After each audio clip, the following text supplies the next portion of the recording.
Welcome to week two, dear students. I hope you had a good start to your semester and you have had a chance to go through what we had a discussion last week around foundations of services marketing. And just for your information, your tutorials start this week. Please make sure that you attend your tutorials and you're not missing out on that. Now, on that note, let's start this week's lecture and we will try to spend about an hour and a half on understanding service consumers, which is the topic for this week. And if you have looked at your LMS, there was a PowerPoint slide that was uploaded, and you had a chapter from the textbook that you're supposed to read. So we'll try to stick to some of the most important concepts around understanding consumer behavior in the context of services marketing. And if there is anything that we cannot cover in the lecture, of course, you are more than welcome to go on the discussion board, send me an email, send an email to Aman, raise the issues in the tutorials, and we'll be more than happy to resolve your issues. But before we get to week two and understand what we did in what we are going to discuss in week two, let us ask ourselves, what did we learn last week in week one? What were the key learnings? And if you remember last week when we ended, we had four key learnings, or at least 4 to 5 key learnings that we ended our lecture with. Now let us start this week with what we learned in week one. Now, if you go back and revisit week one and its contents, then you will find that there were four key learnings from week one. First, we try to understand the foundations of services marketing as a domain in the overall uh, domain of marketing, the intangibility spectrum, and that's what we try to establish, that tangibility being one of the key distinguishing feature of services, distinguishes it from the products. But along with this typical feature of service comes the biggest challenge for a service provider. And we try to understand that challenge, that tomorrow when you start working for a service company, or some of you might be working in a service company. So if a service is invisible, you cannot see it, you cannot touch it, then how do you manage it? And the biggest challenge for any service manager, as we try to discuss, is how do you tangibilize the intangible? How can you make the invisible visible? And that is a big challenge. How do you make the invisible visible, right? And we gave you an example of dental surgeries. We gave you an example of life insurance companies and how they make invisible visible. So that was the second key learning from last week. The third and the most important element that we try to understand, and that is the foundation of service management and services marketing, the IHIP principle, or the four typical characteristics of services which differentiates it from pure products. Now, please remember this acronym IHIP, right? I, intangibility; H, heterogeneity; I, inseparability; P, perishability. Now, with the advent of technology, and along with this, we also try to understand what are the factors that are impacting services in the 21st century. And one of the key factors that we try to spend a little bit of time, and we'll come back to this later in this semester as well, when we are doing co-creation, Service Encounter 2.0, we will spend more time on how technology is changing service field in a big way. So, but when you are doing IHIP, when you are studying IHIP, when you're trying to understand the typical features of services, please put the technology lens and try to see through the lens of technology, how technology is impacting intangibility, how technology is impacting heterogeneity, how technology is impacting inseparability, and how technology is impacting perishability, right? And these are the foundational premise of services management and services marketing theory and practice. So that was the third key learning for us.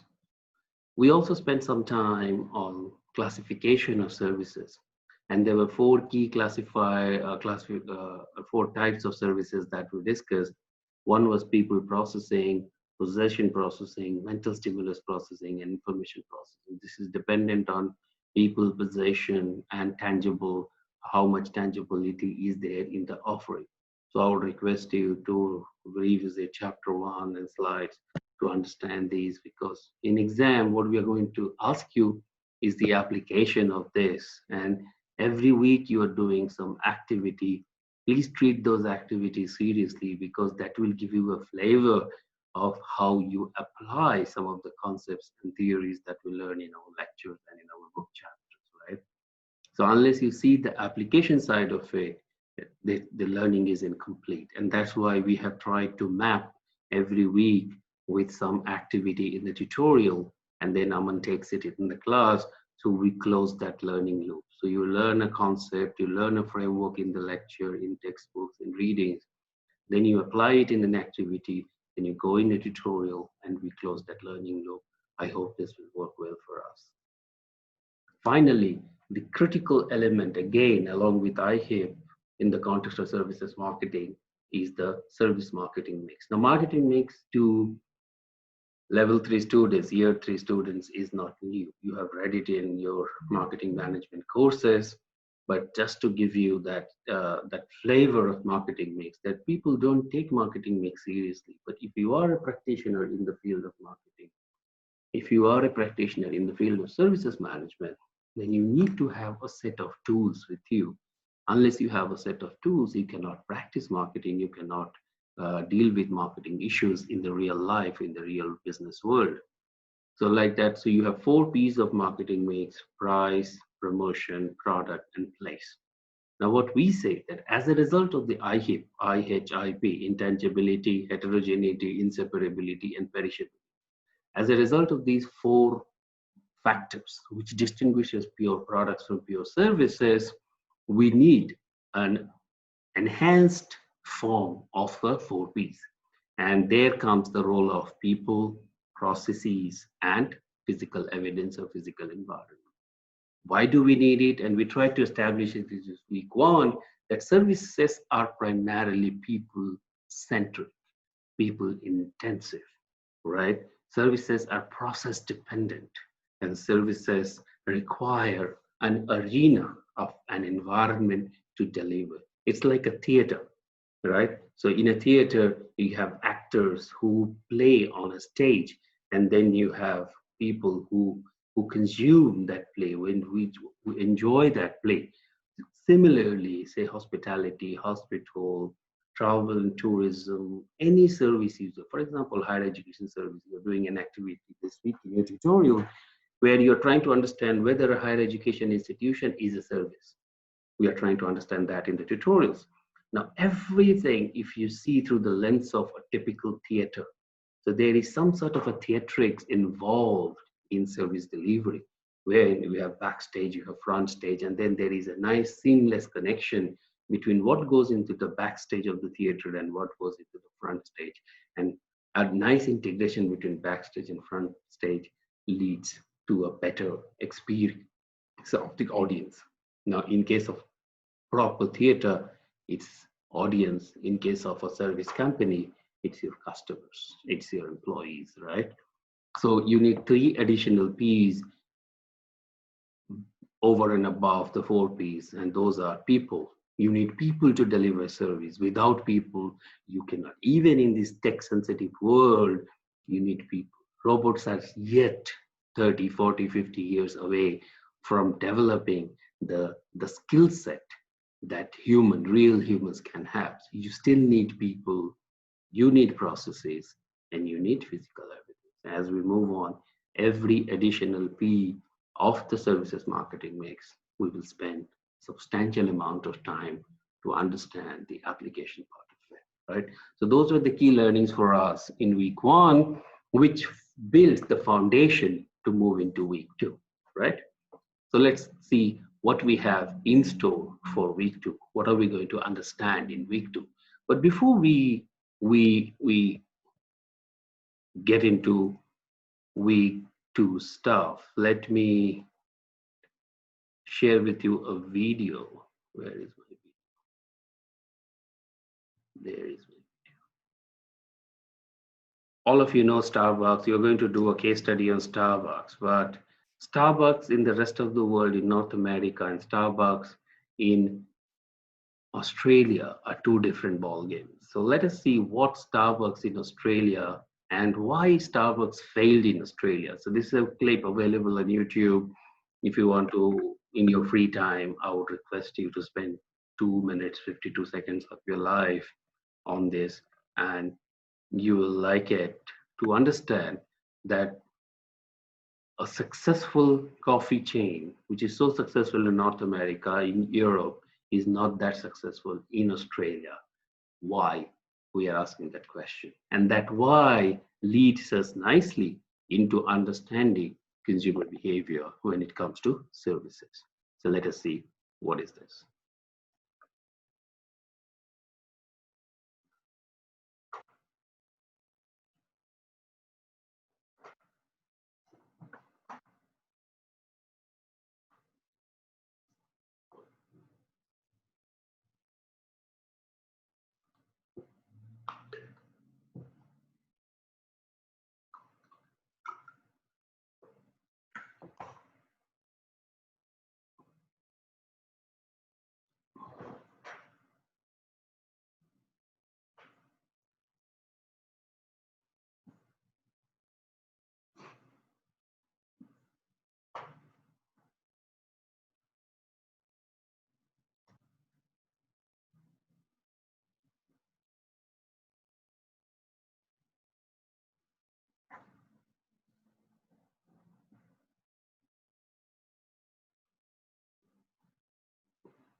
Okay, so now that you've seen the video, which talks about why Starbucks is not so successful in Australia. Now we usually run this in a classroom setting, and we solicit responses from students. And in the last couple of semesters that I've taught this case study, that failure of Starbucks in Australia, that what are the reasons that students usually come up with when we brainstorm and we discuss the ideas around failure of Starbucks in Australia when it is so successful in other Asian countries, including India, China, North America, Canada, Europe, and other parts. why they failed in such a strong market where people drink coffee a lot. So it's not that Australians don't drink coffee. Now, for example, if you compare Australia with India, India is primarily a tea drinking nation. They drink tea, or they prefer tea over and above coffee. Now, slowly that is changing. The coffee culture is slowly creeping up here on the chart now. But Australia is primarily now is a coffee drinking nation, and Starbucks, such a big chain, has failed. So some of the reasons that we have come up with in this case study is that they failed. Now, Starbucks as an organization has failed to understand the independent coffee shop scene. Now, one of the case studies that you will do in one of your activities, I think next week or next to next week, is on Starbucks and why Starbucks was a success. So there are two sides of this business. One, Starbucks is a success. When they launched in America, they were a runaway success. And however, in Australia, it was more like a foreign company in Australia, they failed. Now, in US, when they launched, you need to understand the context. There was not enough number of independent coffee chain. However, in Australia, you have this mom and pop coffee, corner coffee shops, which are so very popular. And people in Australia have this mentality of supporting the local shop owners. Now, I have not spent enough time here. I'm only in the sixth year of my Australian residency. But I have understood one thing, and myself, I'm also a coffee drinker. But one thing that I sense from my Australian mates, from my friends in Australia, that they love to help the local companies, or the local coffee providers, or the local players, right? So that is one thing that they fail to understand as an organization, Starbucks. They overestimated their point of differentiation. Now, this is a key aspect. Now, please, for have a clear understanding of this idea of point of differentiation. Now, as an organization, when you enter a new market, for example, you are entering Australia, which is a new market for you, right? Now, Australia, North America, Canada, Japan, Europe, Western Europe, these are all clubbed under one bigger umbrella, which is called a developed nation, right? People with individualistic characteristics. But they assume that if people in Canada who are also individualistic, people in North America who are primarily individualistic, people in most of the Western European countries are individualistic, so they assume that there is a cultural similarity and people would prefer my coffee. However, when they came here, they failed to say to the Australian audience, what is their point of differentiation? How am I different as Starbucks compared to the local coffee chain, right? What is that value proposition? What is that additional thing that I can provide you, what the local provider cannot, or the local coffee shop cannot give you? So this point of differentiation, in the short form, we call it as POD. Now, please remember this, POD.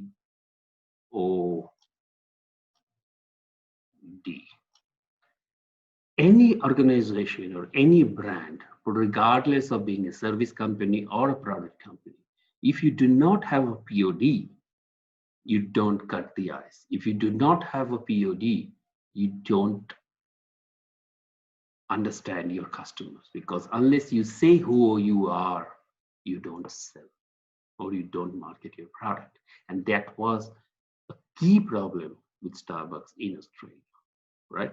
We'll come back to point of differentiation in our positioning discussion next week again. So when there is a point of differentiation, there is another idea which we say as point of PO and S. Point POS is point of similarity. So there is a point. What is the point of similarity? Starbucks come into Australia. They thought Australia is an individualistic culture. Australians drink a lot of coffee. Hence, let us go and sell to the Australians. So the point of similarity here is the category in which you are selling. So the category is possibly the coffee chain or the coffee product, whatever it is, right? So that is the point of similarity. But the problem is, along with point of similarity, you need to say who you are as a brand and what is the difference that you bring to the table for the consumer. You need to give them a compelling reason why they buy your coffee and not your competitor's coffee. So they underestimated the competition. Please make a note of this. They underestimated the competition, not from the branded players, but from the unbranded local coffee chains or coffee shops, right? Their service quality in one of the in the video, you will see Paul Patterson, who is a very respectable professor in our domain of services marketing. He says that he says that the service quality is declining for Starbucks, and even the guys in one of the protagonists in the video also says that the professionalism that a barista in a local cafe provides to Australians is far higher quality than the professionalism of the baristas in a Starbucks cafe. So professionalism is one of the key indicators of the quality of service that you provide, right? Least understanding of the local market. We already spent some time on that, that they did not understand people's psychology, that people are bent towards not big brands, but helping the local companies or the local cafes. And people, they're forcing upon unwilling customers. So customers are very happy with the local providers. There is not a single Starbucks in WA. I was trying to locate one. My kids wanted to go to a Starbucks. They had been to Starbucks when they were in Britain, but they wanted to go to Starbucks. I said, forget about Starbucks. Let us go and have coffee in a good Australian local cafe. So the Australians are not trying to buy here. Now I'm forcing my brand on you. So people become unwilling to buy when you force your brand on them. They fail to justify the price premium. Now, when you buy your coffee from Starbucks, is at say in any other markets that they are available, they are there in the East Coast. You will see there is a point, there is a problem with the price. The price, it is pricier than the local competition. So when you are charging a high price, you need to tell me why. You need to justify. How do you justify? By the quality of the coffee, by the quality of the service, by professionalism, warmth and competence. There's so many things that you can bring to the ultimate. So it's not the coffee that people buy. Bear it in mind. People don't pay $4.50 for a regular coffee or $5 for a coffee. They don't pay you $5. It's a lot of money for one cup of coffee, but they buy more than coffee. And this is what they fail to communicate. So communication was again a big issue for Starbucks.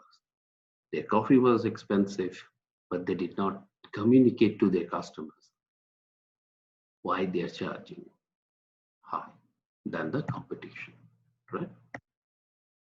So communication was a big issue. They failed to communicate their positioning strategy, their pricing strategy, and their professionalism. They did not account for the differences in cultural values and attitudes. And this is what I tried to emphasize at the beginning. They thought that most Australians, like Americans, are individualistic. That does not mean that Australians doesn't want to help their local cafe. So there is a sense of community in the Australian population which they fail to understand. And that was primarily the reason, one of the main reasons for Starbucks' failure in Australia, because you did not understand your consumer. And that's the driving force of week two. We want to understand our consumer, because unless you understand your consumer, you cannot market your products, you cannot market your services. Because ultimately, what we said last week was the entire unit we have designed through the lens of customer centricity. So the customer is at the center, and then you design your strategy all around the customer. So here, the fundamental problem the Starbucks had was Starbucks did not put the customer at the center. You should have customer at the center. And then you have your pricing strategy, your communication strategy, your product strategy, your placement strategy. Everything revolves around the customer. And that was the fundamental problem. So if I ask you one liner, why did Starbucks fail in Australia? Then everything else remaining same. They failed in Australia because they failed to understand Australian consumers. Does this make sense? So that brings us to the fundamental question, which we asked last week again, that what is the role of marketing? And I asked this to a level 3 student. You might think that I've gone mad. No, I've not gone mad.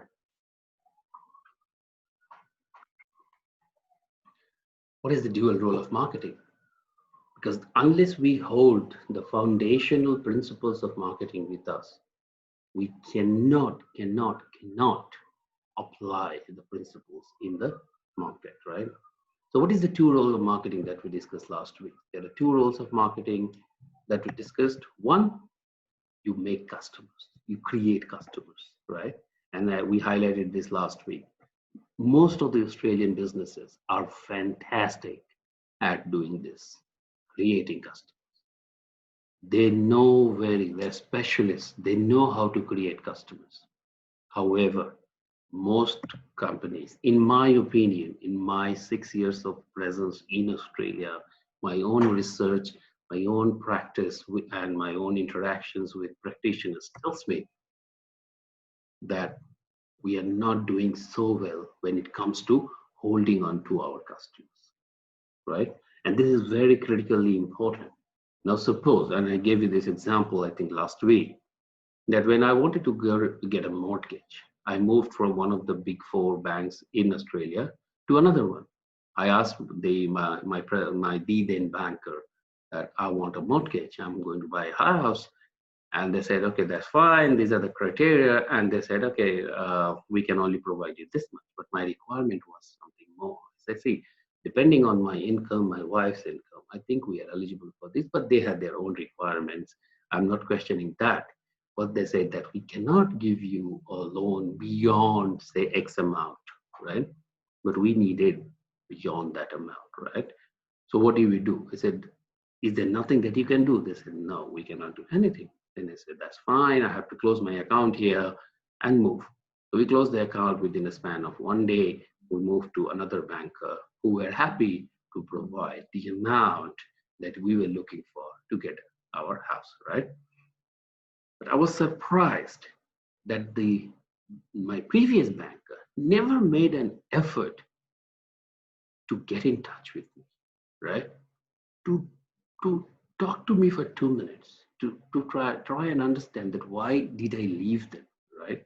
Now this is one problem that I face with many Australian companies, and I have switched banks, I've switched telecom providers, I've switched internet service providers, and I've switched other service providers, but I've switched my car service provider, like automobile services. Nobody has ever asked me, why am I switching? Is the question clear to you? Nobody has asked me, why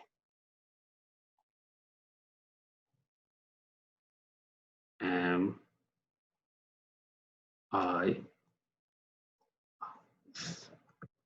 This is not a very good. I need to use my other writing. So I will erase this. I'll get my writing board next time.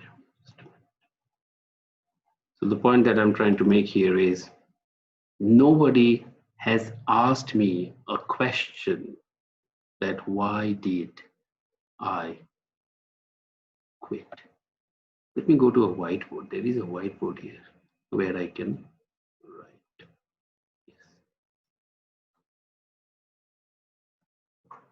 So what I'm trying to tell you here is that if you ever work in the service industry and if your customers quit, please ask why customers switched, right?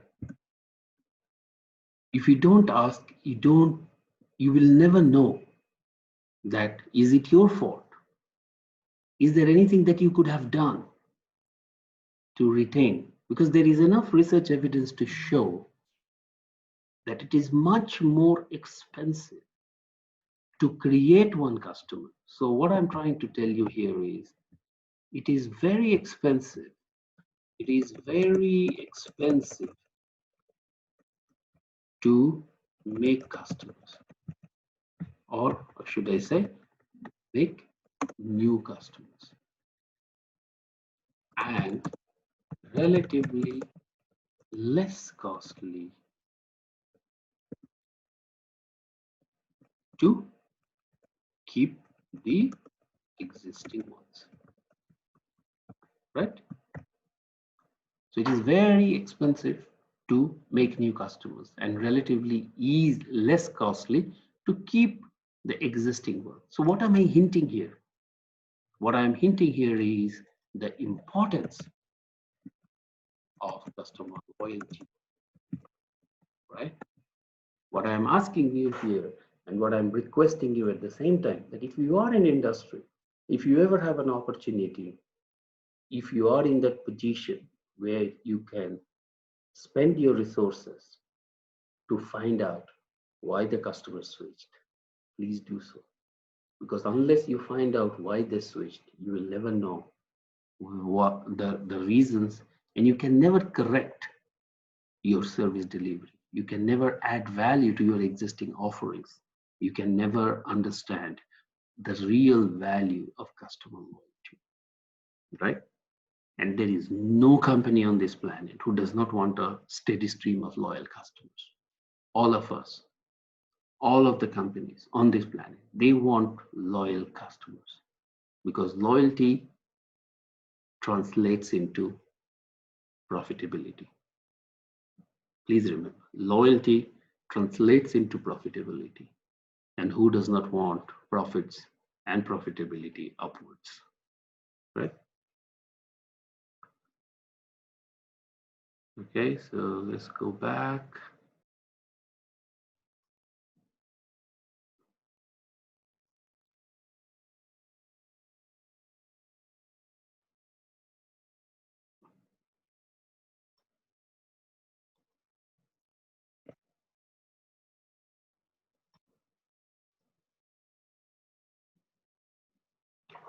So by now, you should have understood the real purpose of marketing, the real purpose of services marketing. So what is your job? So tomorrow, when you go into the world where you have the competition, the primary job of Starbucks out of these two, creating customers and keeping customers, was to create customers. So what Starbucks failed? Starbucks failed in creating enough number of new customers. Starbucks also failed in creating enough number of loyal customers in Australia. So they suffered on both the roles of marketing when it comes to establishing themselves in the Australian market, right? So please, for goodness sake, remember the dual role of marketing. There is no third role of marketing. These are the only two things. And if you do what you do in whichever domain you're working, regardless of industry, you are doing because you want to make new customers. And if you have made new customers, you want to keep them, make them loyal. There is no third option, right? And to do both of these, you need to understand your customers. And this is where Starbucks failed. You need to spend your time, money, effort to understand your customers, right? So the next question and the natural question is, how do you keep them? How do you retain the customers, right? How do you keep them? How do you retain them? All right? What makes the customer come back to you? Why will they come to you, right? So there must be a set of strategies adopted by the firm so that you go back to the same service. Just to give you an example, like when we bought our recent car, so we got a car in 2018. We changed our car. So we moved to Toyota, 17, 18, 18, 19, 19, 20. So Toyota usually gives a 3-year warranty, right? And related service and cab service and so on and so forth. But the car dealer's service center was quite far from my house where I live. So I thought, okay, let me find some service provider, some automobile service who can do a logbook service. And I moved to one, then I moved to the other one. And finally, I moved to this provider, which is just across the road, which is called Autobahn. Now, I never knew there is a company called Autobahn, but one day walking, just buying a coffee and walking on the street, I saw that store. I went in and I said, let me try this company. And I said, okay, this is my Toyota. It's 2-year old, 1.5-year old, and I want to retain my car warranty. At the same time, I want to have log book service. Can you do that so that my warranty is not disturbed, so on and so forth? Because as you can imagine, I'm new to this country. I'm trying to understand that I'm not making any wrong moves. These guys were so polite. They were so professional. They were so convincing that I am in the safer hands, right? So you need to make sure that when a customer comes to you, can you make the customer have a feeling that the customer is safe with you? Now, these guys were so nice. They made me feel that not only my car is safe, I'm also safe in their hands, okay? So I tried. First time, got the service. In the next 6 months, again took my car for a service. And trust me, in the last 3 or 4 occasions that I have done my car repair, every time I've gone back, not because of pricing, because of two factors. One, it is convenient, it's just across the road. But even if it was convenient, it was bad quality, I would have come back. But it was convenient, I'm going close to them, they are close to my house. And the second and the most important element is the warmth, the competence, the welcoming nature of the people, and the quality of the service. These are the things that has made me a loyal customer of Autobahn. So what have they done? It's a conscious effort. And I asked them, can I rely on you? They said, why don't you go and check our reviews? We have got like 255-star reviews, that particular service center. Now, which tells something about customers' happiness. So people are happy bringing their cars, bringing their automobiles to get service there. And people are happy with the way they are being treated. So does it tell you something? I'm sure you have your own stories to tell about why are you loyal. So if you ask yourself, are you loyal to any company, any service brand? If you are, then list down 5 factors why you are loyal to that company. If you cannot list down 5 factors, possibly you may not be loyal.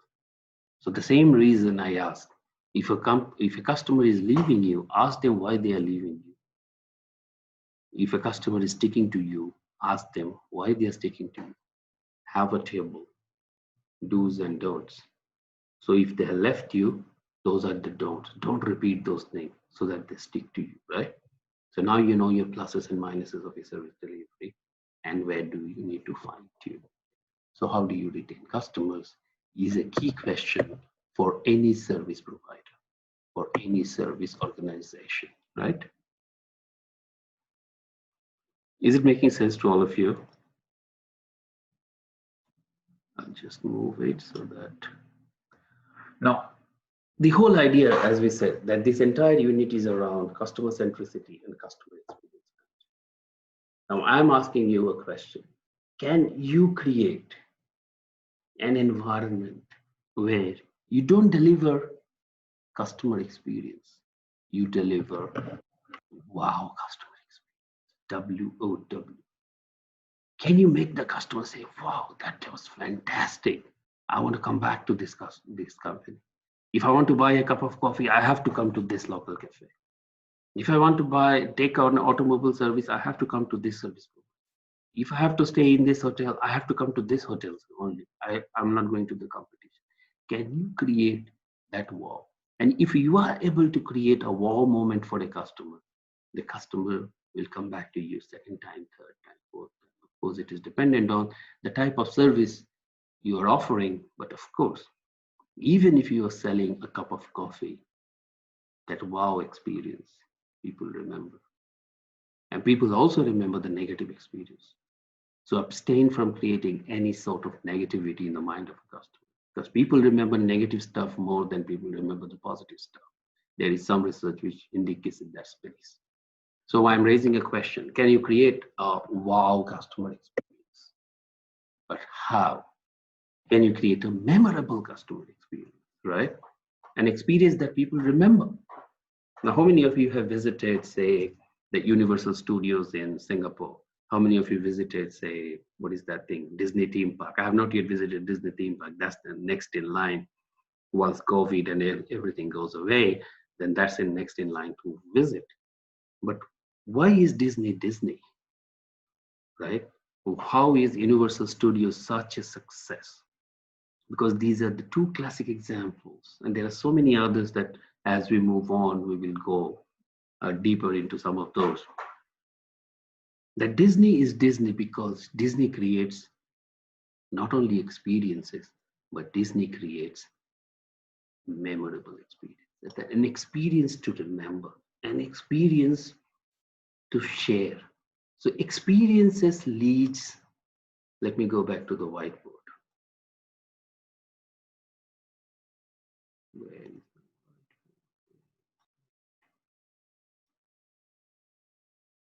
the whiteboard? Okay, I will create another whiteboard. Save, whiteboard save, that's good.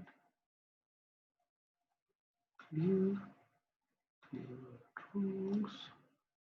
I can write. Okay. What we are trying to tell you is that if you want to retain, so if you want to retain your customers, provide memorable experiences. Why? Why memorable experiences? Because memorable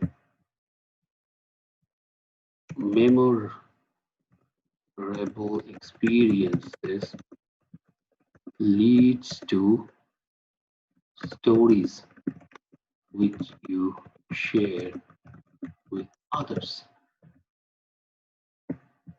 Why stories? Because stories build brands. So memorable experiences creates a set of memories for you, the customer. Then you come out of that theme park. Even today, I tell stories about Universal Studios. Even today, when we get together as a family, we talk about our experiences at Universal Studios, and we cherish those moments. We tell the stories. We tell the stories to others, and these stories. And there is a concept that a brand is nothing but a set of stories that you have created, and the connection between those stories. So Disney is able to create that story in the mind of the customer, which he or she carries and shares with others, and shares with others, and shares with others. And that's how the brand propagates. That's how the brand lives among the customers. Now, mark this word, the brand is living among the customers.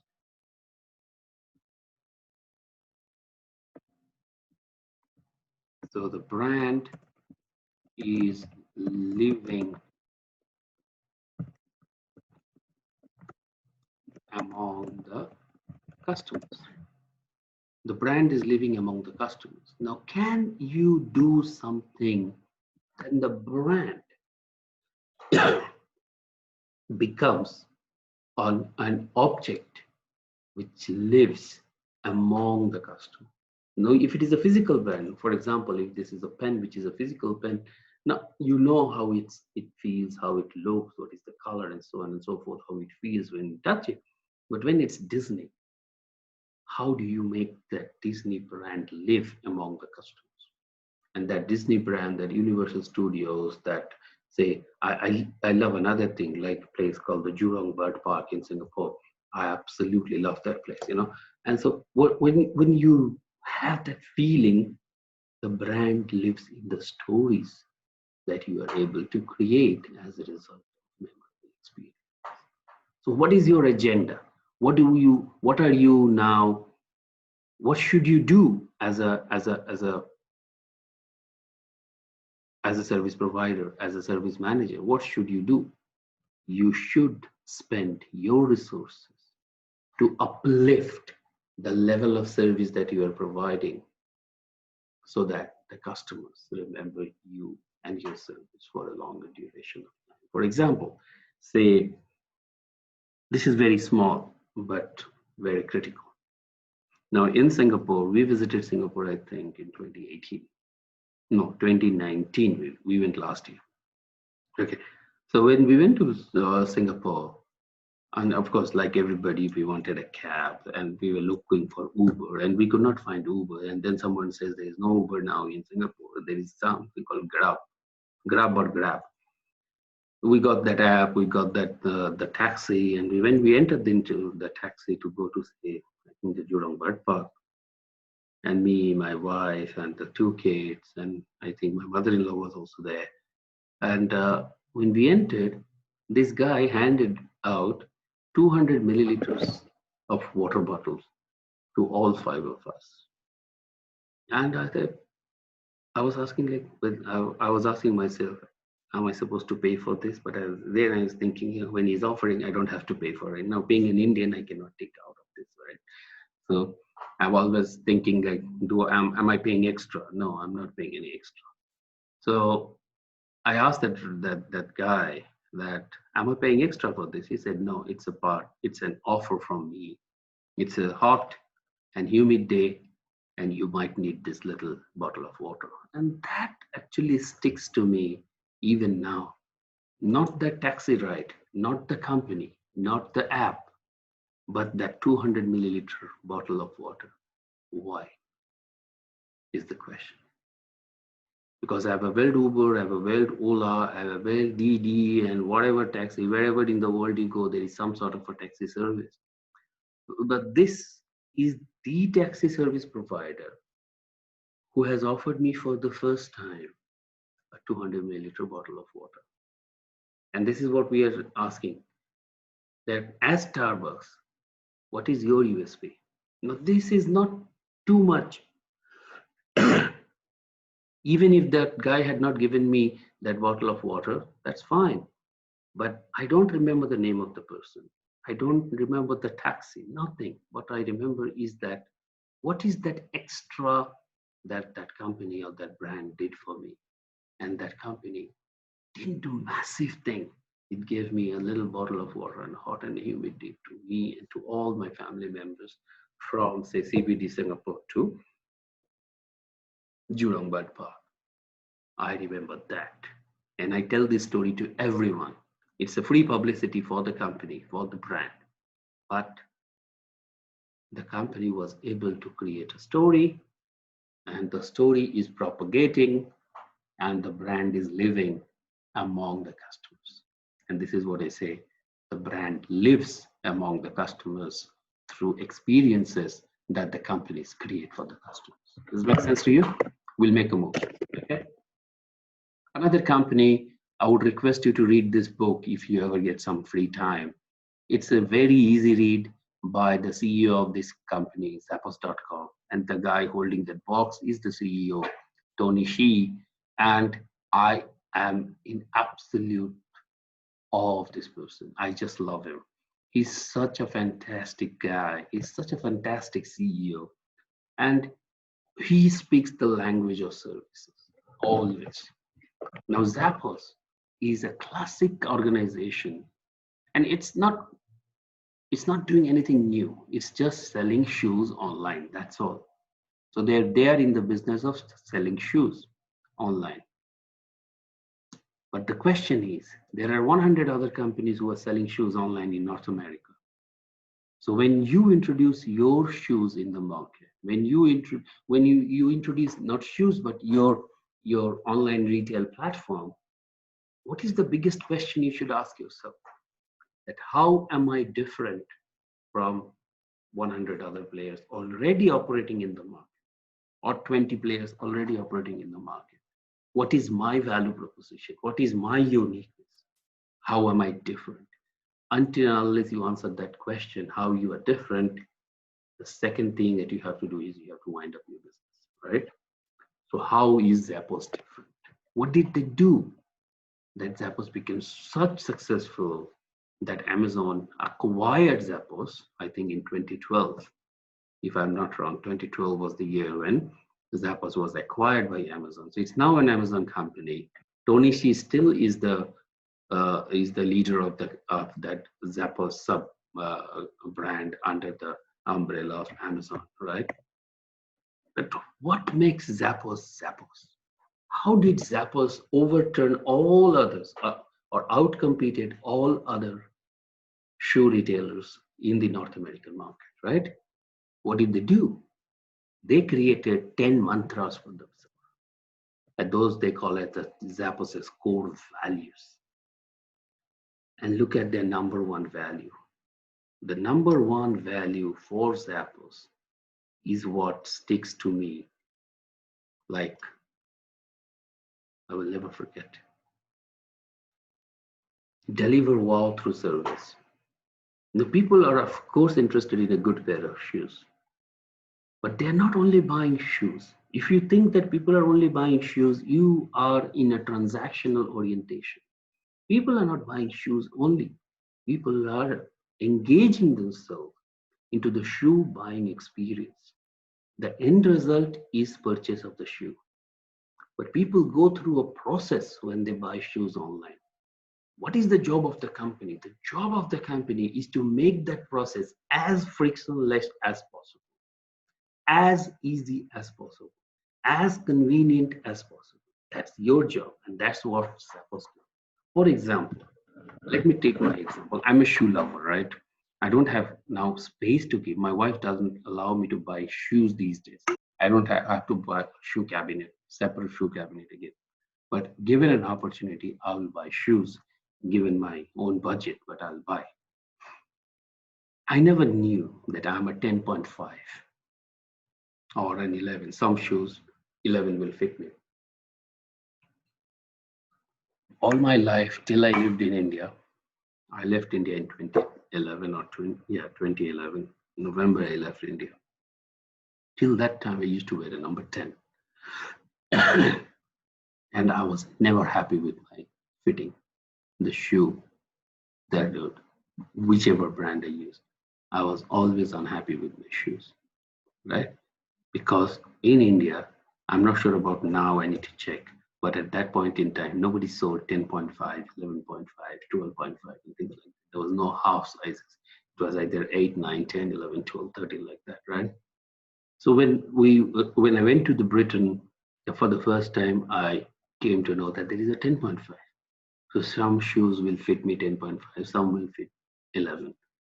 But that's not the point. The point is, suppose I'm 10.5, I'm ordering a shoe on Zappos.com. What Zappos will do, they will ship me a 10.5, they will ship me a 10, and they will ship me an 11, right? Look at the problem they are sorting out for me.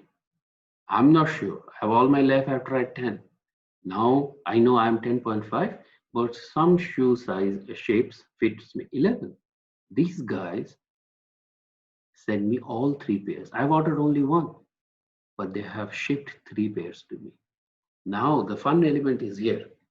You try all three, whichever is your right fit for that design, you keep that. So what happens to the next two pairs? You ship it back. Who pays for it? Zappos pays for it, right? So is it convenient for you? Are you a happy customer? Is it an experience that you would love to share with your friends and peers and family members? I would do. I'm sure some of you would love to do that as well, right? So they ship it. They don't ship my product. They ship me three pairs. Whichever fits me, I keep. The others, I ship back to Zappos at their cost. How fantastic. It's not yet over. For some reason, say you have decided you don't want that shoe. the one that you have kept, and you want to send it back, and you say, okay, I want my money back, or I want a different pair of shoes. If there is a change of mind, in the retail language, we call it as change of mind. So if there is a change of mind of the customer, say, I want to send it back, I want a different shoe or a different design or something like that, right? What do? You send it to Zappos. At whose cost?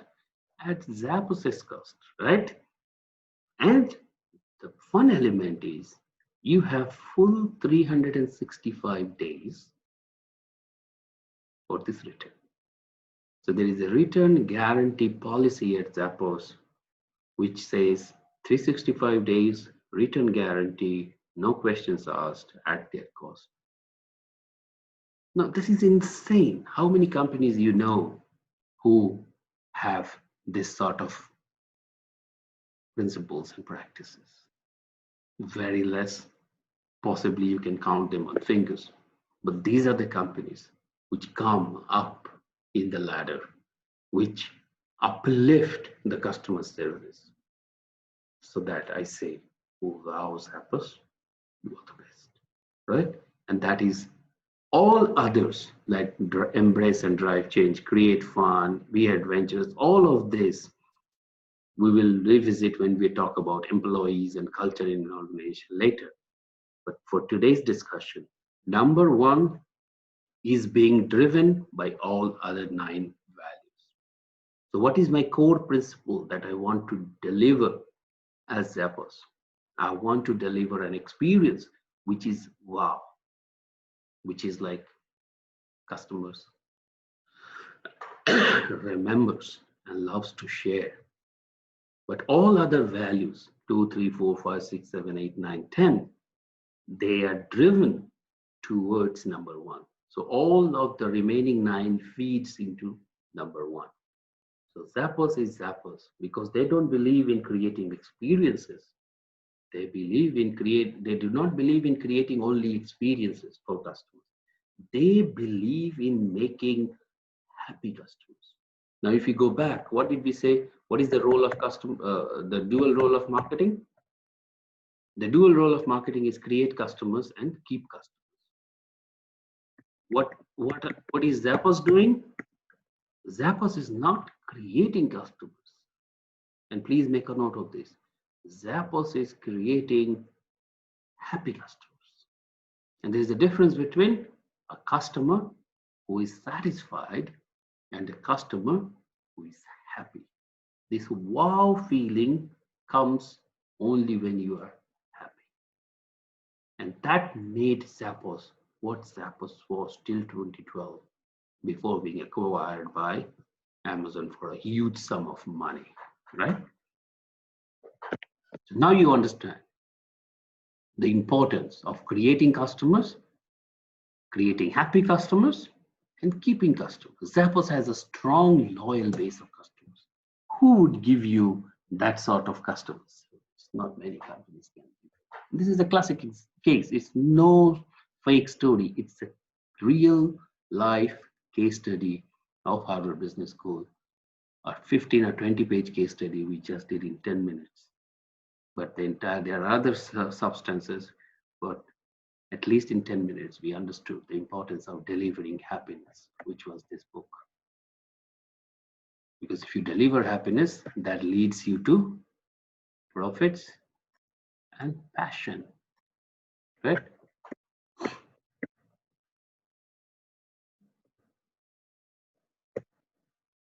Jeff Bezos, who is the CEO of Amazon. Now, this is how he sees customers. He sees customers as invited guests to a party, and we are the host. It's our job every day to make every important aspect of the customer a little bit better. Another example I'll give you. I'm a big fan of Amazon. Amazon has its own problems, legal issues and all. I'm not getting into those things. But what I love about Amazon, and this is one company that I always admire for various reasons. One of the stories I'll share with you.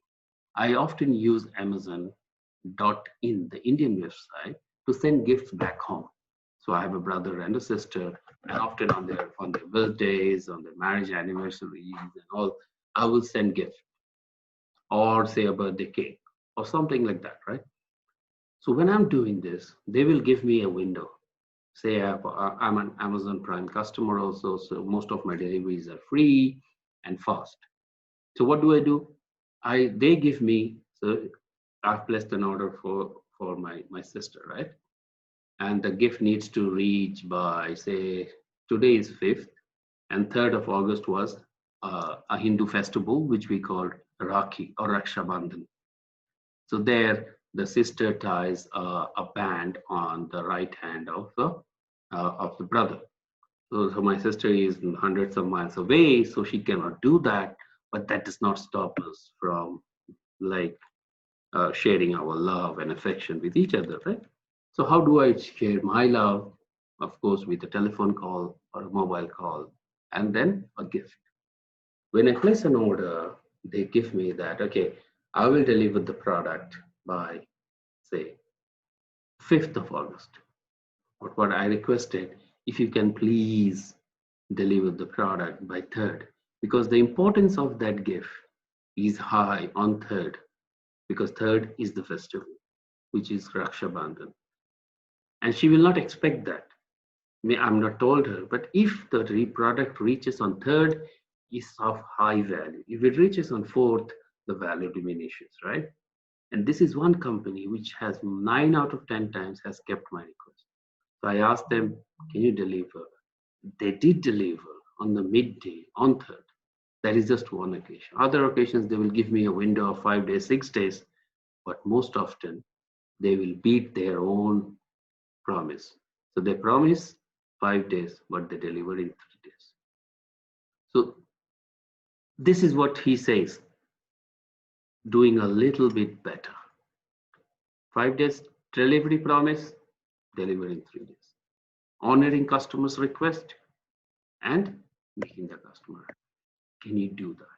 So to provide memorable experiences, what firms need to do is to understand their customers and or consumers. Now there is subtle difference between consumer and customer.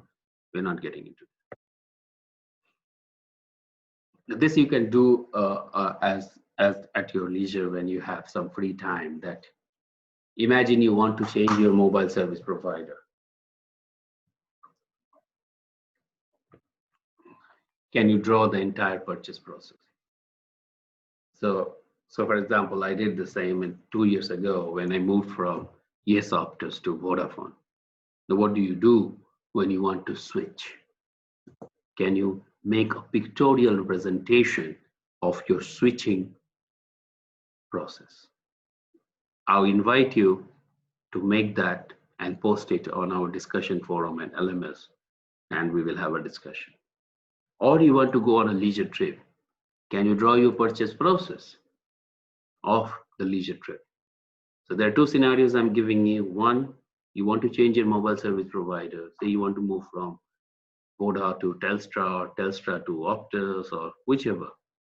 Can you draw that process?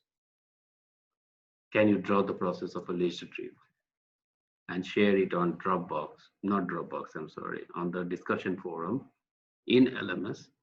And I look forward to having a discussion with you on LMS. I'll send a reminder through announcement so that people remember. Now, let's take a 2 minutes break and then we will start again.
Okay, so we are back and we are back in business.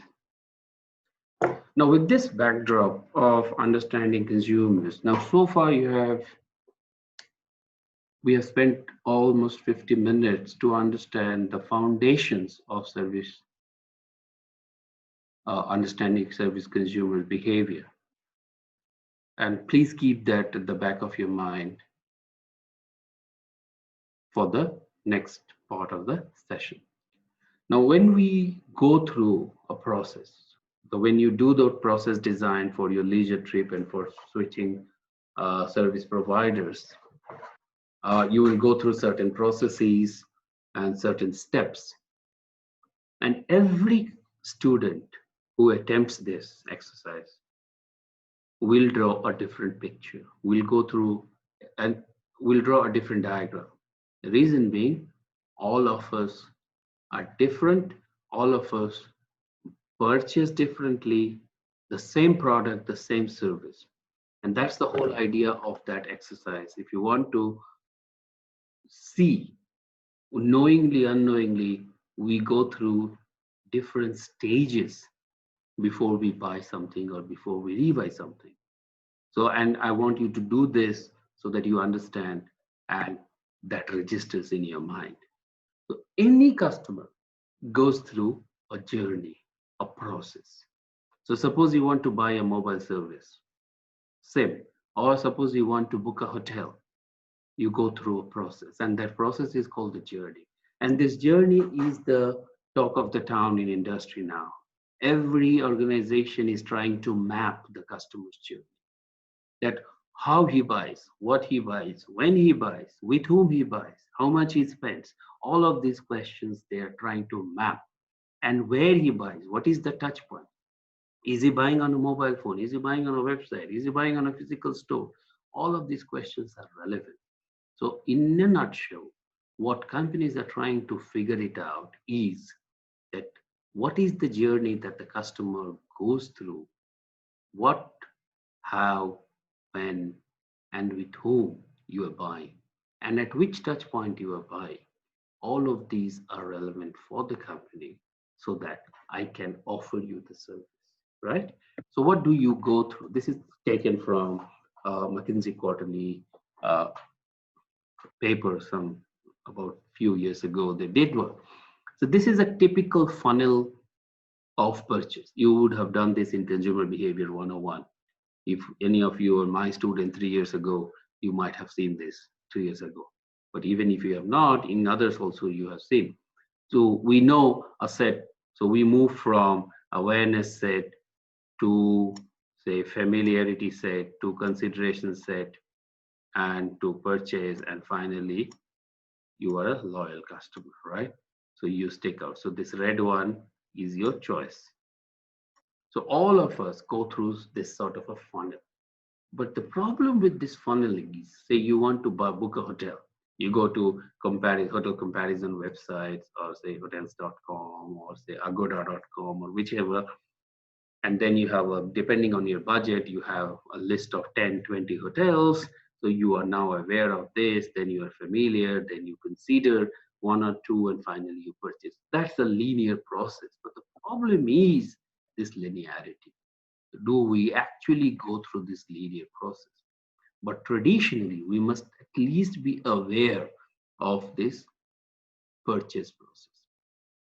Usually, but today, with the influx of technology, this linearity is being questioned. Are we buying what we are buying in a linear fashion? Or our purchase process has become loopy, or our purchase process has become non-linear. So we don't need to know too many brands. We don't need to be familiar with too many brands. Something which is in my consideration set here, I will straight away go from consideration set to my purchase set. I don't need to go through these steps. So all of these questions have, I'm sure you have had a discussion on all of this in your consumer behavior 101. I just wanted to give you a flavor of that we go through this purchase process, right? If you want to map those 5 stages in the context of services, then what is that journey look like, or what will that journey look like?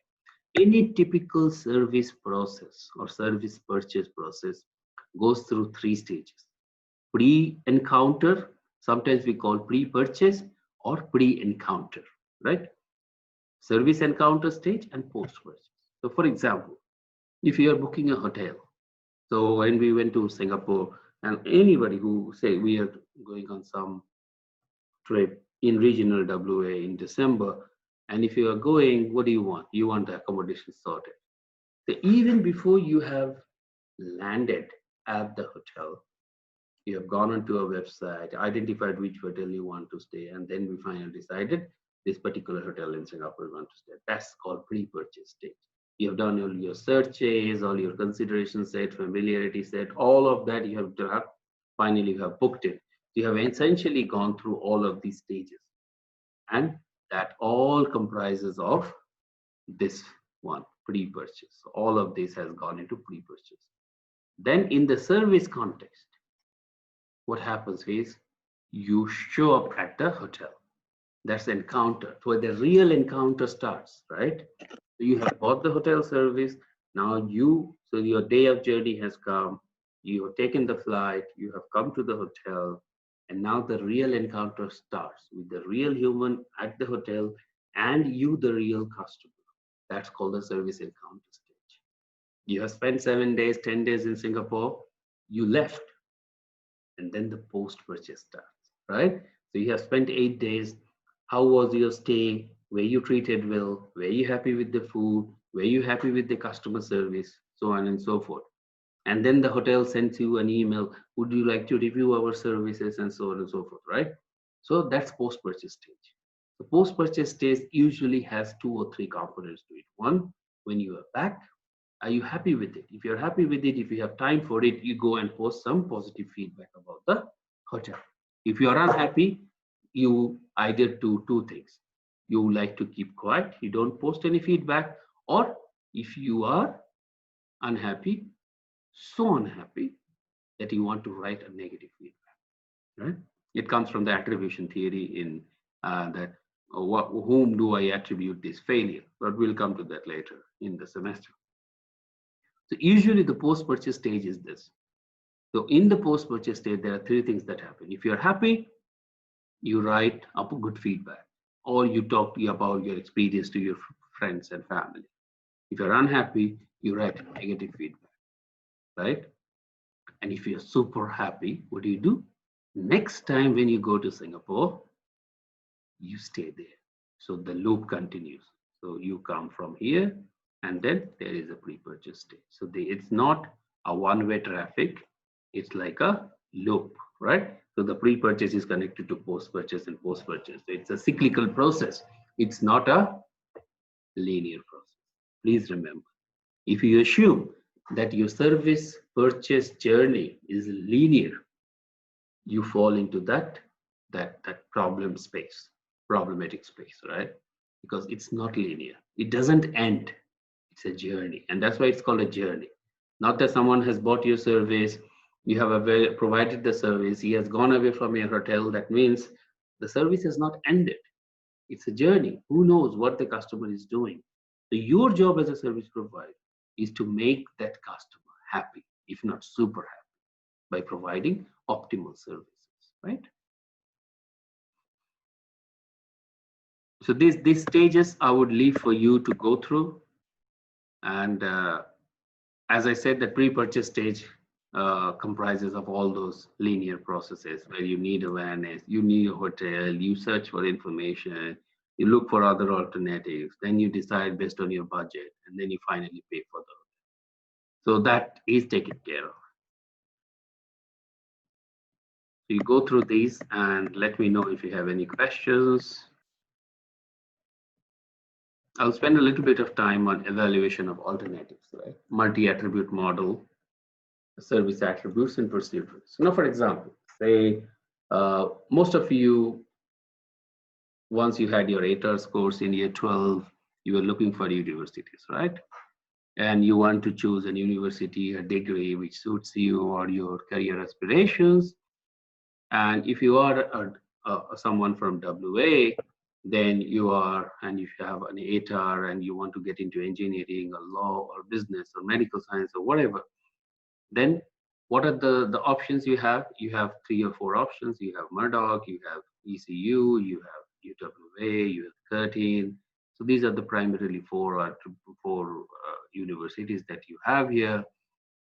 And every university has its own attributes. So multi-attribute model means that every university has its own attributes. Now you want to choose. So suppose you have got an offer from Curtin and you got an offer from UW. Which one will you choose? Most of you will choose UWA, depending on, even if say, suppose you are in an engineering student and you want to choose Curtin over UW or UW Curtin, you don't decide based on one factor. One factor means one attribute, right? You decide based on multiple factors. So that's why it's called multi-attribute model. So for example, if I have chosen UWA, I will choose UWA because of UWA's ranking in the top 100 hotel. I will choose UWA because of UWA's research ranking. I have chosen UWA because of UWA's heritage. I have chosen UWA because of UWA's certification, so UWA accreditation rather. So UWA is triple accredited, it's a university compared to others in the state. So these are the 4 or 5 attributes based on which I'm choosing whether to study at UWA or Curtin. So these multiple factors or multiple characteristics are referred to as multi-attribute model or service attributes. Why do I need to look there? Because the moment you have a question which university to choose, it's a risky decision. If you do not choose your university wisely, you may end up in all sorts of career related issues later. For example, if you do not choose your dental surgery properly, you end up with dental issues. If you do not choose your hospital service properly, you end up into all sorts of. So there is always a risk element involved in whichever service purchase or service decision you make, be it hospital booking, be it hospitality, be it hotel booking, be it dental surgery. Risk is always there. The level of risk varies, but risk is always there. So when you evaluate different alternatives in the context of services, you don't just say, okay, this hotel is good, I buy it. You also evaluate whether the hotel has 3-star, 4-star, 5-star rating, depending on your purchase ability, whether it provides breakfast, whether it has Wi-Fi, whether it is close to the city amenities. So these are some of the attributes that you look for. And if you tick, tick, tick in most of the attributes, you say, okay, I go and book this hotel. So in the context of services, when you evaluate alternative services, you evaluate based on multiple attributes, not one attribute. Attribute, the simplest way to remember attribute is factors or characteristics or features. There are so many synonymous terms for it, right? So all of these I've tried to explain you here in terms of some examples you can easily understand. The service attributes, all of these is clear example in GEM, right? If you go to a hotel, if tourist travel and tourism or surgery and things like that, how do you evaluate? So here, there are 2 critical elements that we need to understand. And one of these is, say for example, if you take legal services,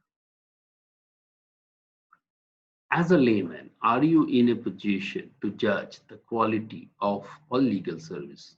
No. 9 out of 10 times, a layman cannot judge the quality of a lawyer. As a layman, I cannot judge the quality of a medical service practitioner. All of these services where the customer is not in a position to judge the quality of the service provider, those services are called credence services.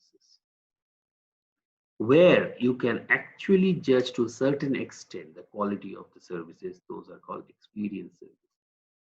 And those which are very easy to understand the quality, those are not services per se, but a hybrid of service and goods. So if you are managing any service as a manager, which has credence qualities. Credence means which you cannot judge the quality. Your job is more difficult to make the customer understand that you have expertise, you have qualities. How do you do that? Is the question for you. So I leave you with that question.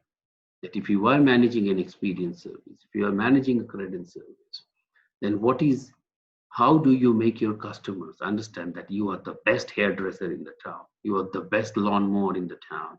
You are the best legal service provider in the town.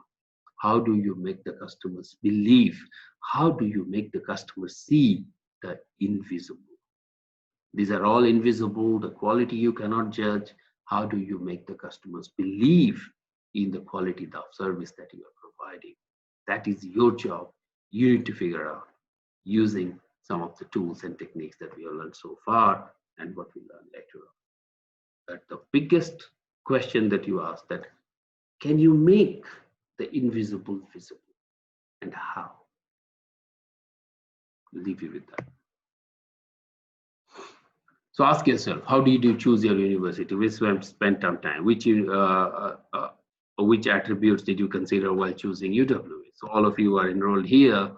So you must have chosen UWA based on certain characteristics. Can you identify why did you choose? You never asked yourself these questions. I'm sure your parents did their homework better than you. But when you have chosen this university, you have chosen based on service attributes. Can you list down those attributes and share with us on the discussion panel or the discussion board? So I've provided enough resources here. Let's move on to risk. What sort of risk we usually talk of?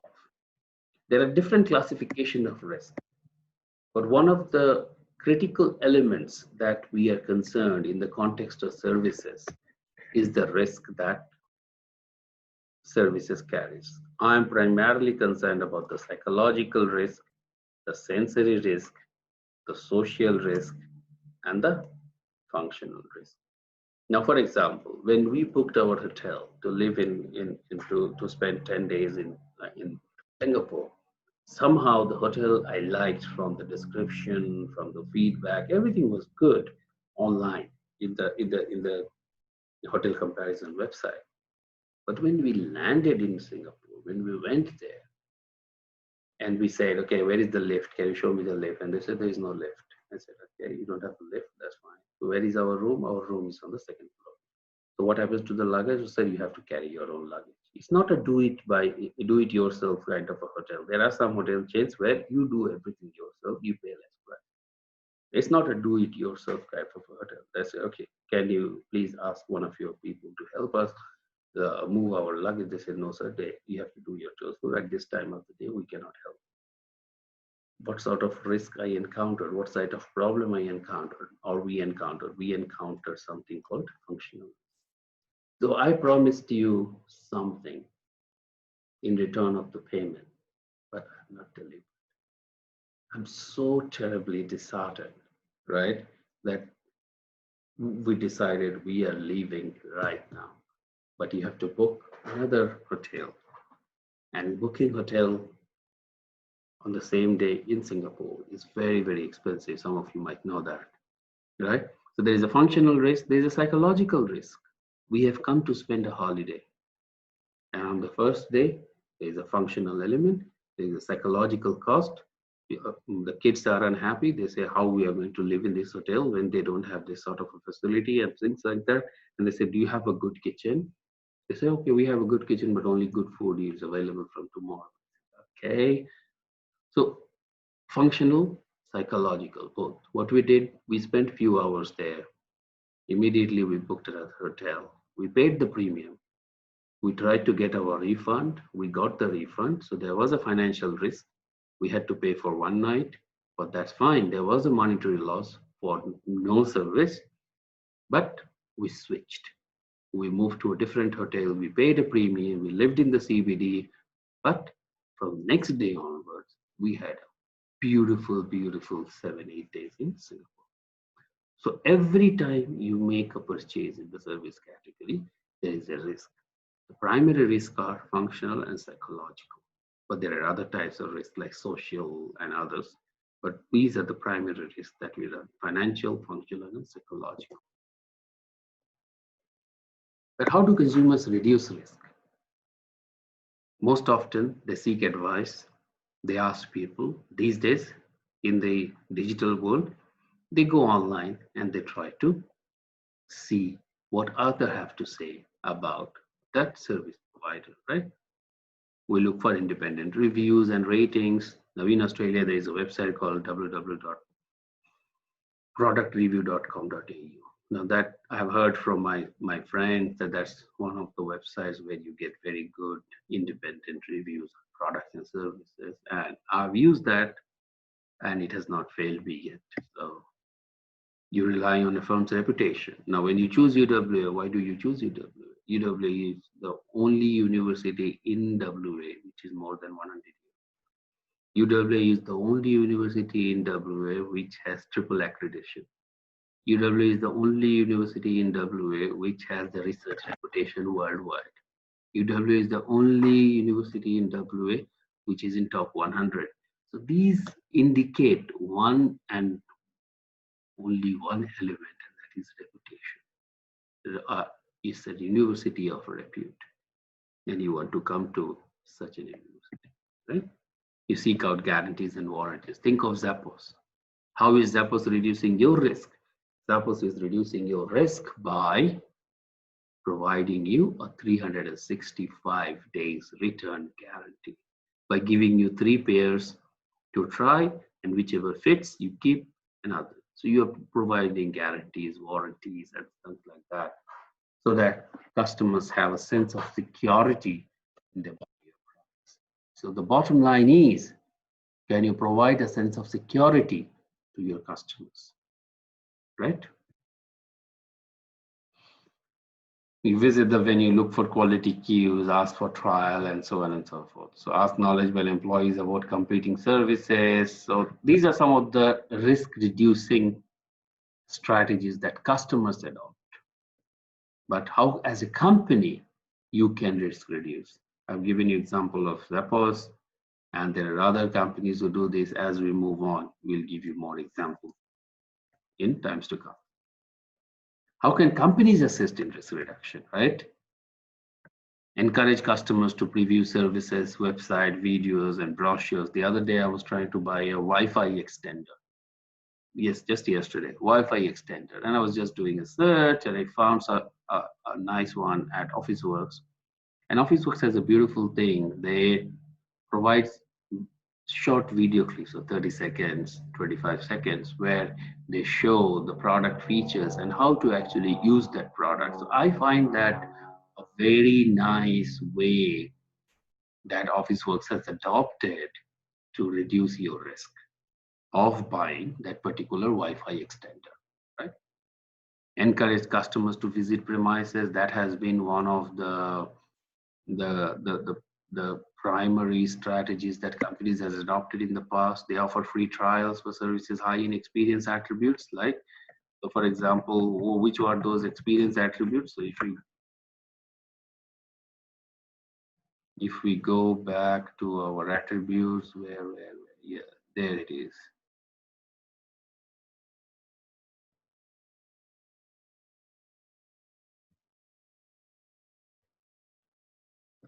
So if you go, which are these experience attributes? Haircut, lawn fertilizer, restaurant meals, entertainment. Now these are your services on high experience attributes. Now how do you,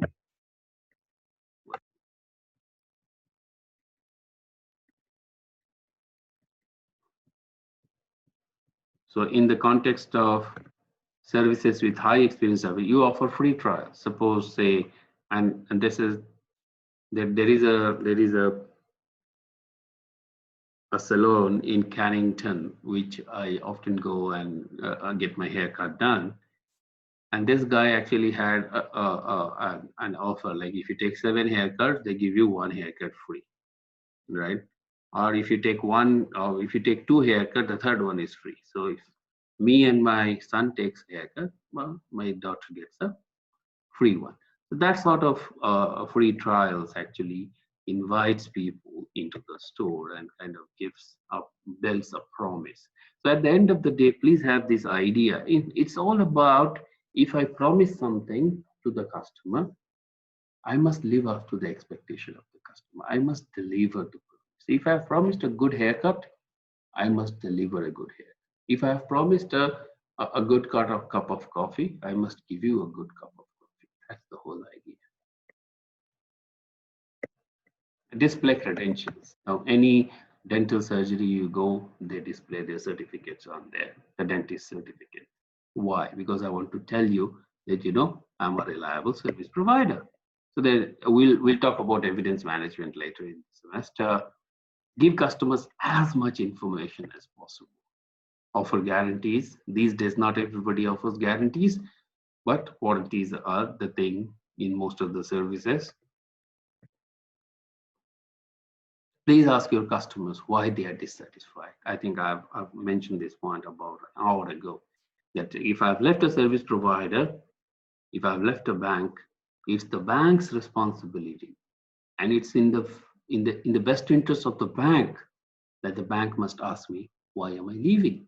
Why am I unhappy? Because people always ask why you are happy. Not many companies ask why a customer is unhappy, right? And unhappiness actually can open up a can of worms, which companies can learn from a lot, right? So I would suggest that the focus of most of the companies is on satisfaction surveys.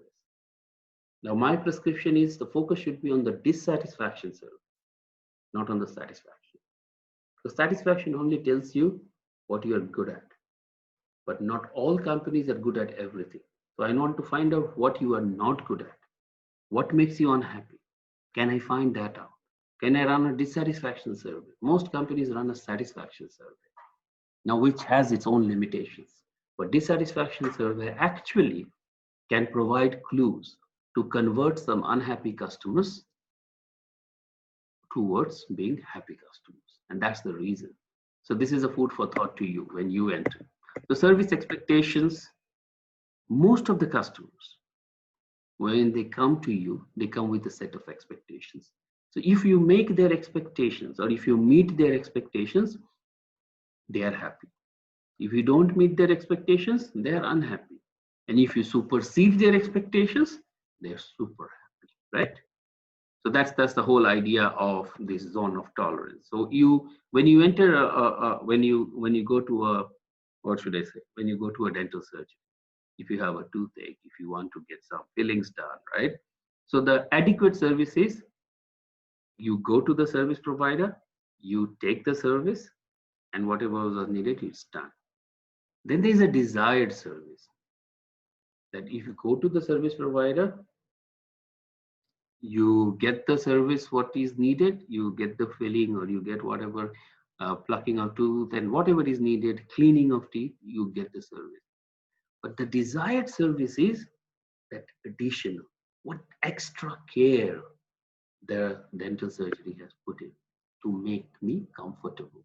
So there is a zone of tolerance between what is the service that meets my expectation and what service I desire. It's not expectation, it's desire.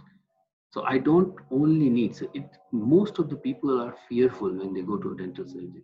So the adequate service is I go to the service provider, I get my service. The desired service is what do you do to make me less fearful? What do you do to make me more happy? Right? So that gap, customers always move in that gap, and that gap is the zone of tolerance, right?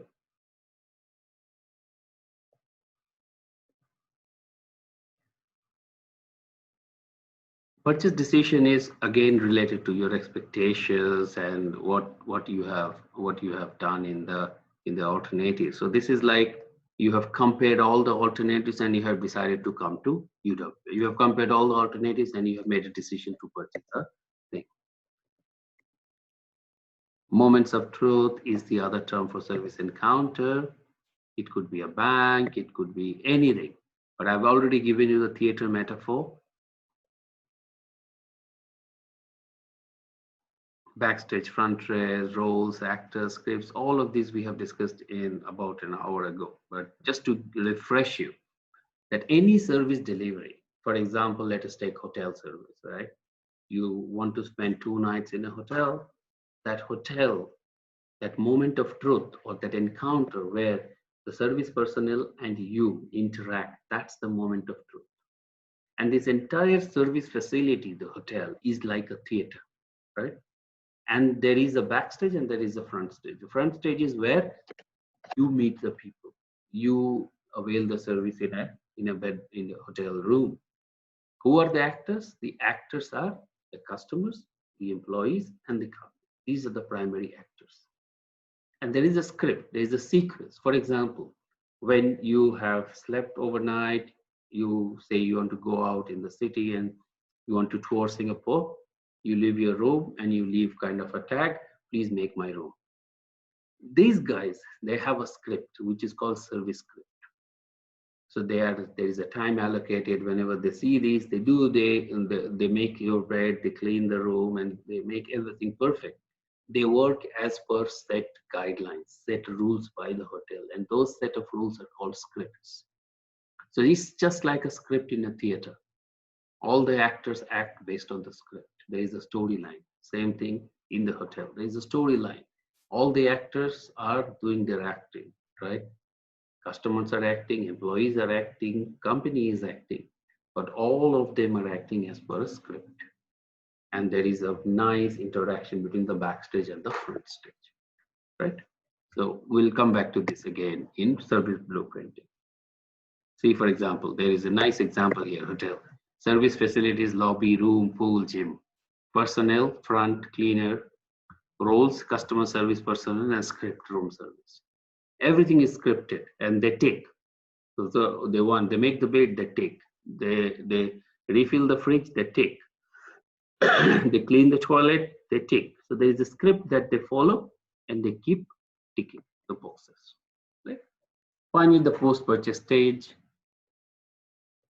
What do you do in the post-purchase stage? So what is, we have already explained this, not in a theoretical sense, but in a normal purchase sense. But if you want to use a theory, this theory is called expectancy disconfirmation model of satisfaction. The idea is when you go to a service organization or when you go to a hotel, you expect certain performance from the hotel, certain level of quality. If they meet your expectation, you are satisfied. So if your expectation matches the performance, that's called confirmation, right? If your expectation matches the performance or the delivery of service, that is confirmation, you are happy. But if your expectation as a customer, where is the laser pointer there? If your expectation as a customer matches with the performance of the service provider, that's called confirmation and it's satisfaction. But if your expectation does not tally with the performance, that's a disconfirmation between expectation and performance, then it's not satisfaction, it's dissatisfaction with a question mark, right? So that's the expectation disconfirmation. Plain vanilla, if you don't remember anything, what do you expect? If you get that, you're happy. What do you expect? You don't get it, you're unhappy. What do you expect? You get more than that, you're super happy. These are the three scenarios. That's all, right? And that's what we say. Negative disconfirmation when you are unhappy. Confirmation when you just met your satisfaction. Positive disconfirmation when you are elated, right? So those three situations. What you expect, you get, you are just happy. Confirmation. What do you expect? You don't get, you are unhappy. Negative disconfirmation. What do you expect? You get more than that, you are super happy. Positive disconfirmation. That's all. And positive disconfirmation is sometimes referred to as customer delight in services literature.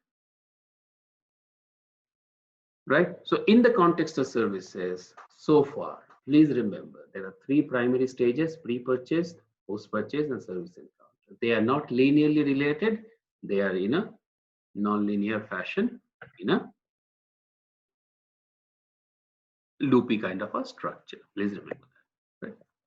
Last item in the menu is service quality. Now, all for this, for so long, we have been using this term called performance. Your expectation meets the performance, you are happy. That performance is nothing but the quality that was delivered by the service provider. If that perception of quality delivered is high, you are happy. Because service quality is a subjective phenomena. It's not an objective. You don't say that I am happy, 10 kilos of happiness. I got 10 kilos of service quality. You don't say that. That's an objective measure. It's a subjective phenomena, right? So perceived service quality, it's not service quality. It's called perceived service quality because it varies from customers to customer. The same service, somebody will be happy, somebody will be unhappy, somebody will be happy, not decided, right? So what is service quality? Service quality refers to relatively stable attitudes and beliefs about a firm which can differ significantly from satisfaction. So service quality is nothing but it's the perception of the quality performance of a service provider. And please remember, service quality is not the same as satisfaction. Service quality leads to satisfaction. So service quality is the independent variable, satisfaction is the dependent variable. So service quality leads to satisfaction, right? So there was, since it's a subjective measure, people were thinking in the late 80s, early 90s that any subjective measure needs to be measured, right? And there is a saying in management science that if you cannot measure, you cannot manage, right? So they were thinking of developing a tool, a technique, a technology to measure service quality. And in late 80s, early 90s, Parashuraman, Zitmal, and Berry, the team of three researchers, they came up with a psychometric scale to measure service quality. SERVQUAL stands for service quality, right? And their SERVQUAL scale had 5 dimensions, which again has an acronym, which we call as RATER. So please remember that. I'm sure I would have written here, yes, RATER. So it's very easy if you have an acronym to remember it, right? Otherwise, all 5 dimensions you might forget.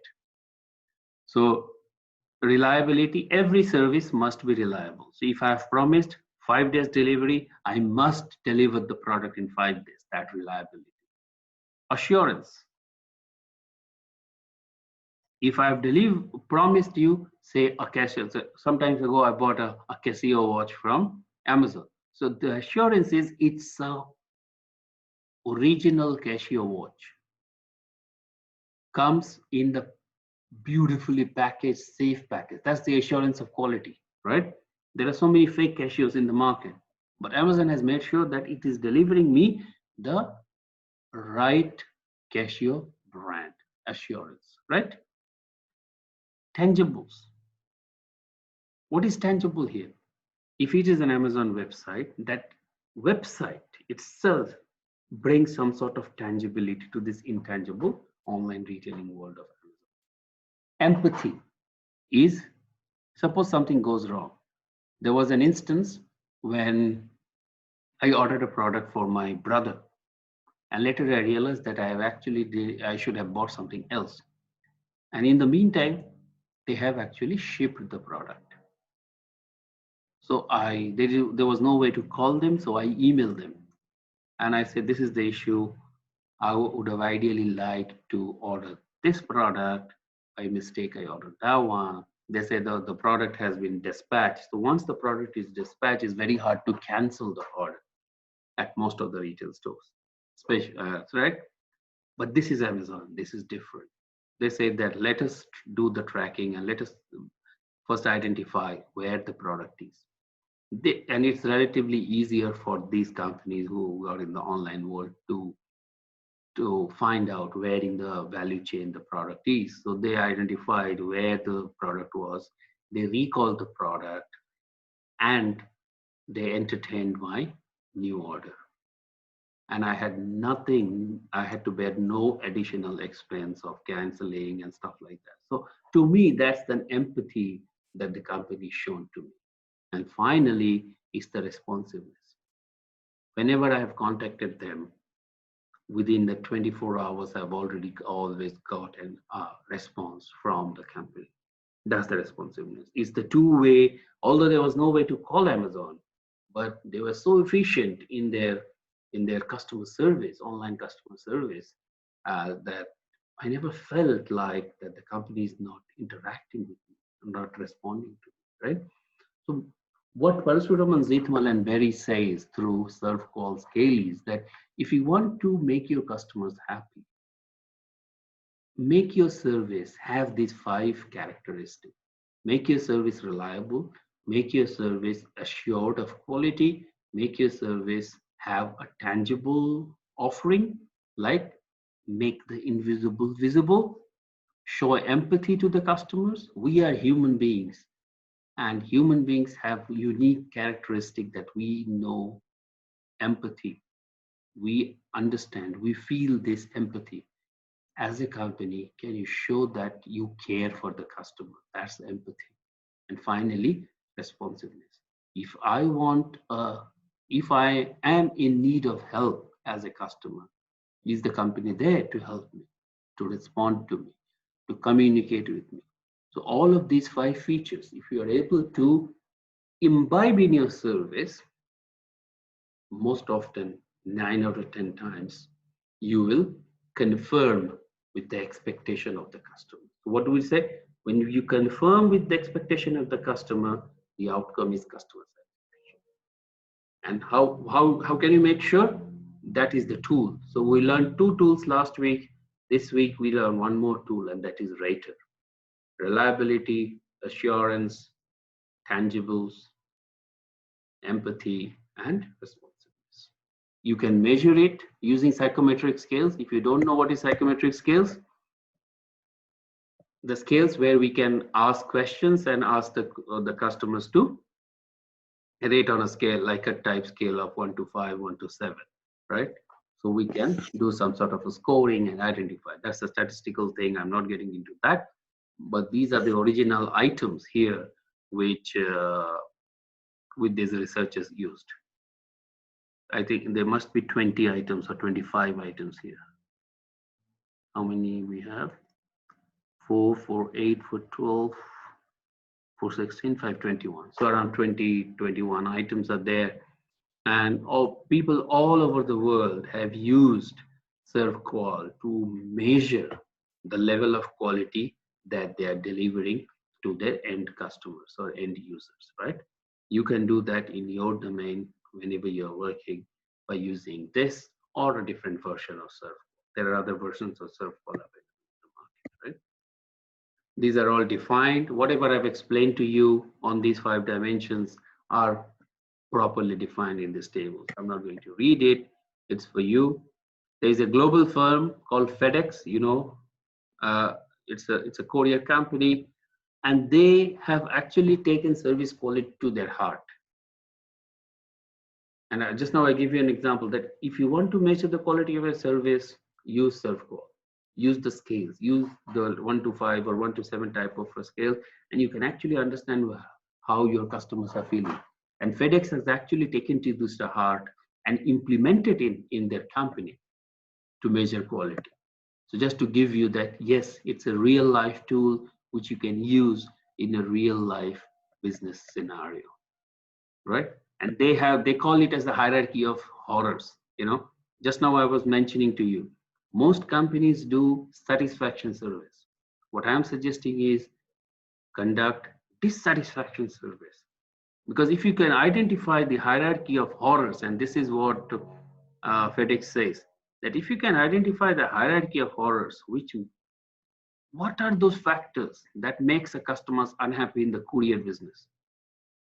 A wrong day delivery, a right day late delivery, pickup not made, lost package, customer missing billing, employee performance, damaged packages. Anything can go wrong, right? So they have identified these 8 most common customer complaints, because customers complain when they are unhappy. If you can find out why they are unhappy, you find out how to make your customer services better. So here is a real company utilizing the other side of the spectrum of services, satisfaction, right? So satisfaction and dissatisfaction lies on a spectrum, on a continuum, right? So they're not two ends, but they are two sides of the continuum, on the two ends, lying on the continuum, right? From satisfaction to satisfaction. So long most of the companies have emphasized satisfaction, move your emphasis toward dissatisfaction.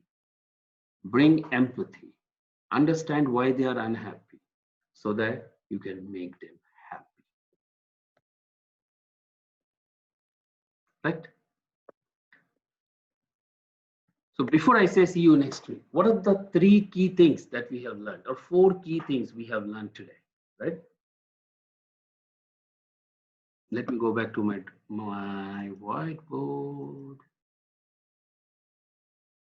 I save it, I clear it, and I write again. So what are the 4 key learnings of week 2, right? Number 1,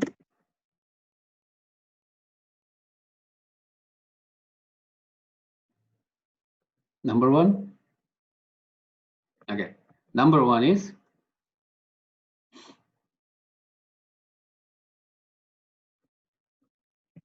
creating wow customer experiences. That is number 1.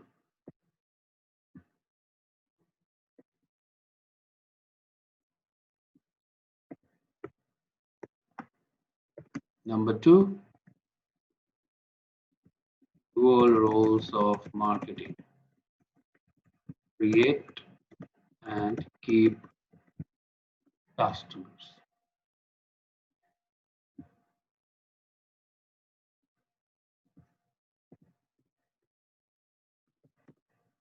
Create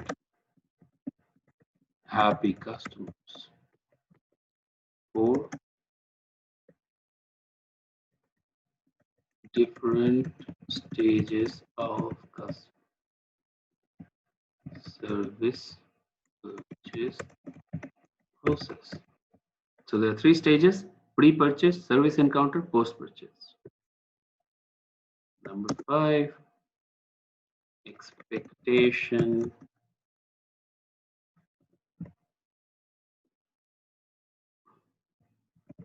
disconfirmation theory.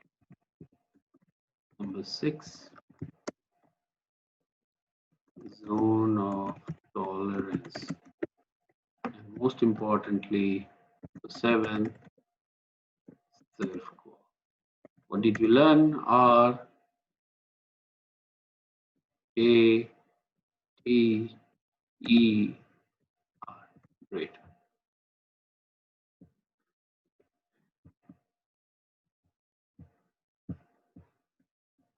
Actually, I should say 7 key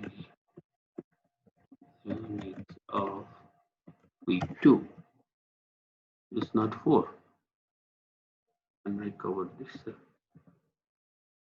Looks off.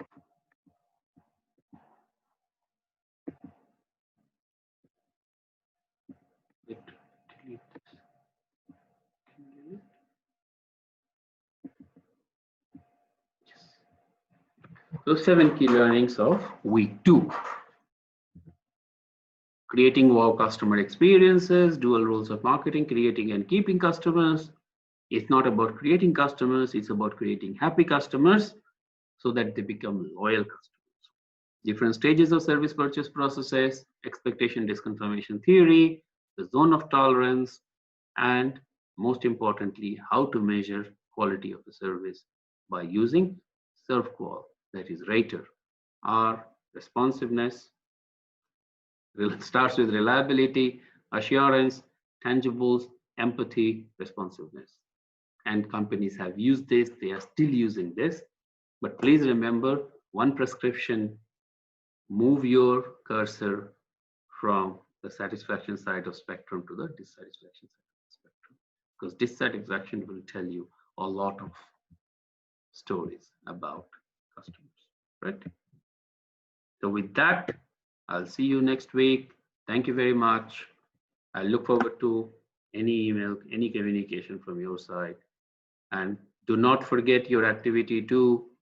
Do not forget the discussion board and what you were asked in this lecture to keep on the discussion board.